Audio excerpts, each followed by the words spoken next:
Assalamualaikum warahmatullahi wabarakatuh. Balik bareng sama gue Taufik Nubu. Dan hari ini kita akan melakukan sesuatu yang agak berbeda. Gue bakal unboxing satu buah lensa. Tapi lensanya ini beda ya dibandingkan lensa-lensa biasa. Karena ini adalah lensa sinemanya Canon. Lebih tepatnya adalah lensa flex zoomnya Canon. Dan kalau dengar-dengar kabar, katanya ini adalah pertama kali dibukanya di Indonesia ya di video ini. Dan juga dengar-dengar katanya kalau di Asia atau Asia Tenggara belum ada nih yang bikin video semacam unboxing seperti ini. Dan ini adalah pengalaman pertama gue bermain-main dengan lensa cinema. So, let's do it. Kita mulai dari buka-bukanya box dulu aja ya. Deg-degan gue. Bismillah. Ini maaf ya kalau di kamera atasnya keganggu sama mic karena tidak menemukan cara lain nih untuk buka tanpa terintrusi oleh mic. Bismillahirrahmanirrahim. Barang mahal nih soalnya nih.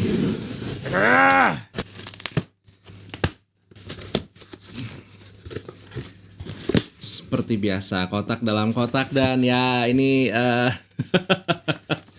kartu garansi ya. Jadi emang ini resmi nih dibawa sama Datascript. Kartu garansinya udah nyelip. Kita buka. There you go. Jadi box luarnya gede banget, tapi ternyata sebenarnya box dalamnya tuh ya begini aja. Canon Zoom Lens Cinema OS Systems E14135 T2.4. Kita buka. Bismillah. Isi dari lensa cinema. Jujur ya, gue belum pernah ngeliat video unboxing orang unboxing lensa cinema, makanya ini gue juga penasaran. Kita buka ya. Datang dengan tetap seperti biasa ya, manual. Kita buka. Wow. Ini dia dalamannya. Hii. Oh, ini dia yang ditunggu-tunggu jagoannya ya. CNE 45135 alias flex zoomnya Canon 45135 T24. Heavy bro, heavy alias berat. Wow. Jujur aja, ini pertama kalinya gue memegang lensa cinema. Dia modelannya begini nih. Bobotnya sih berat, ini berat. Ada T-stop di bagian belakang, terus di bagian tengahnya ini adalah bagian flex zoomnya, dan di bagian depannya ini adalah focus pullingnya atau focus pullernya. Dan kalau ada yang penasaran seperti apa sih Vic lensa cinema kalau baru di unbox, oke lah kita lihat bareng-bareng aja ya. Ya ini dia. Ya nggak kelihatan. Nah ini dia nih gelasnya ya, bagian depannya seperti ini. Dan kalau kita buka bagian bawahnya, PL mount, cantik banget ya, cantik lah deh. Kita coba lihat kalau misalnya kita coba sambil zoom. Oke, permainannya semuanya di dalam, jadi nggak ada yang di luar. Kita coba mainin irisnya. Cantik banget.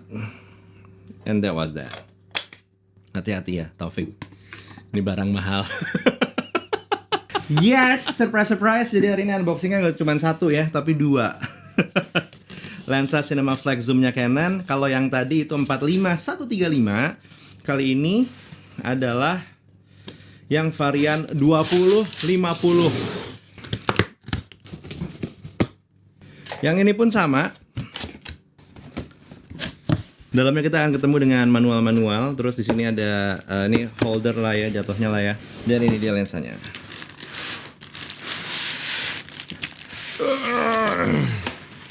Rasanya sama beratnya sama yang tadi. Posisinya masih sama ya. Bagian T-nya atau bukaannya di sini, ini bagian zoomnya, terus ini bagian untuk focus pullingnya. Seperti tidak se-epic yang tadi, tapi sebenarnya adalah lensa yang epic ya, karena dia ini ada di positioning lensanya sebenarnya ya, atau harganya yang sebenarnya menarik gitu. Harganya set kedua lensa ini, si 2050, dibalik aja ya. Si 2050 dan juga si 40135 ini setnya itu ada di harga 650 juta. Sementara kalau lo beli satuan, yang ini 3,5, yang ini 3,5. Pertanyaannya sekarang adalah kalau misalnya ini kita coba ditaruh di kamera semi mirrorless cinema kayak Canon EOS R5C seperti apa? Yuk kita coba tes. Oke, sekarang setupnya udah beda, berarti emang udah beda hari juga. Gue udah make selama beberapa saat, cuman 2-3 harian si Cinema Flex Zoom-nya dari Canon ini. Waktunya gue cerita sedikit tentang experience kali ya. Jauh banget tentunya dari penggunaan profesional, ini sekedar untuk penggunaan content creation aja, tapi menyenangkan sih. Pas gue nyoba bikin semacam video unboxing, ini overkill sekali menggunakan R5C dan juga cinema lensanya Canon gitu ya. Tapi gue merasakan satu hal yang tidak pernah gue rasakan sebelumnya, yaitu gue bisa bikin video unboxing menggunakan lensa manual. Ternyata memang presisi dari fokusnya itu sendiri sangat mudah didapetin, precise, dan gak ketinggalan. Satu hal yang juga gue perhatiin adalah masalah warnanya. Coloringnya ini agak sedikit berbeda dibandingkan kalau kita menggunakan lensa-lensa foto seperti EF lens lah yang biasa gue pakai, yaitu si EF 2470 Mark I yang biasa gue pakai, atau yang satu ini si 1635 Mark II. Ya emang ini lensa-lensa tua-tua sekali ya, tapi ini lensa kerja gue.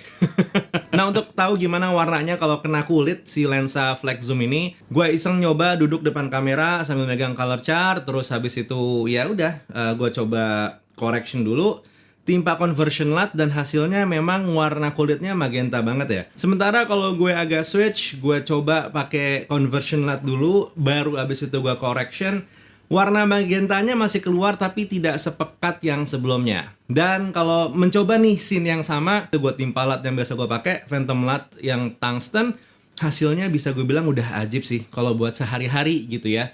Perpaduan Canon R5C dan juga Cineflex Zoom tuh ternyata emang bisa dibilang menyenangkan sekali ya secara hasil warnanya. Kalau di compare gimana sih Vic antara si EF lens atau kamera atau lensa-lensa fotonya deh dibandingkan dengan lensa-lensa sinemanya Canon? Antara EF dan RF aja, EF itu cenderung lebih cold atau lebih dingin dibandingkan dengan yang RF. Tapi untuk Flex Zoom ini warnanya memang cenderung lebih ketarik, lebih hangat lagi. Jadi gue coba nih shot ini misalnya, gue simple banget, gue cuman color correction dulu, abis itu langsung gue coba timpa conversion light. Flex Zoom itu hasilnya seperti ini, agak kekuningan, sementara untuk yang EF jatuhnya jadi biru banget. Sementara kalau gue coba balik, gue warnain yang EF dulu, setelah itu settingannya gue copy paste ini ke yang menggunakan lensa Flex Zoom, hasilnya pun bisa dibilang yang EF terasa lebih dingin atau lebih cold dibandingkan dengan yang Cineflex Zoom-nya punya Canon. Jadi video ini gue bikin bukan untuk nunjukin kalau hey ini ada lensa 650 juta silahkan dibeli, bukan itu. Tapi ada hey Canon Indonesia secara resmi ini memasukkan Cineflex Zoom 2050 dan juga 45-135 T 2.4. Jadi kalau misalkan kebutuhannya lo pengen membeli lensa ini, let's say lo PH, ya butuh satu lensa yang versatile, mungkin ini bisa menjadi salah satu opsi. Atau mungkin teman-teman yang bekerja di rental gitu ya, kepikiran ambil enggak, this may be a really good investment. Karena pas gue balikin dua lensa ini, ternyata lensanya langsung keliling tuh, lagi dipakai syuting sama teman-teman sineas lah gitu ya. Gue dapat foto-foto dari orang Canon Indonesia bagian Pro DV-nya, dimana lensa ini kayaknya nggak berhenti muter. Kalau misalkan emang teman-teman mungkin ada yang penasaran, pengen nyoba juga lensa yang sama, cobalah cari-cari seseorang yang bernama Dadi di Canon Indonesia. Dia bagian Pro DV-nya tuh. Gue yakin akan terbuka banget kalau misalnya teman-teman rental atau mungkin teman-teman production house pengen jajal-jajal lensa yang satu ini. By the way, that was the video for today. Kayaknya kita ketemu di video berikutnya. Insya Allah bahasannya lebih murah dibandingkan yang ini. Buat sekarang Taufik Nobo undur diri. Assalamualaikum warahmatullahi wabarakatuh. Bye!